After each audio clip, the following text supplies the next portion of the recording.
கதைக்களம் அன்றாட நகைச்சுவை பார்ட் 7. திரைப்படத்தில் நடிப்பவர்கள் மாதிரி நாம் இருக்கிறோம் என்று சொல்லிப் பெருமையடைவதில் அப்படியொரு பெருமை. சமயத்தில் பக்தி படத்தில் நான் தான் பிள்ளையாராக நடித்தேன் என்று சொல்லி கர்வப்படுபவர்களும் உண்டு.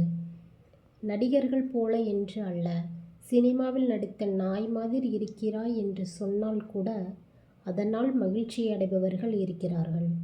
அப்படித்தான் எங்கள் பள்ளியில் மூத்த மாணவர் ஒருவர் சிகப்பு ரோஜாக்கள் படம் வெளியான போது அதன் கதாநாயகன் போல கருப்பு கண்ணாடியும் தொப்பியும் போட்டு கொண்டு வந்து நான் அவரை மாதிரி இருக்கிறேனா என்று விசாரித்தார். குறும்புக்கார நண்பர் ஒருவர் அதில் வருகிற கருப்பு மைக்கு கண்ணாடி போட்ட மாதிரி இருக்கிறாய் என்று குத்தலாகச் சொன்னார். ஆனால் அவரோ கோபப்படுவதற்கு பதில் அப்படியா என்று பெருமையாக முகத்தை வைத்து கொண்டார். இதை எங்கு போய் சொல்வது?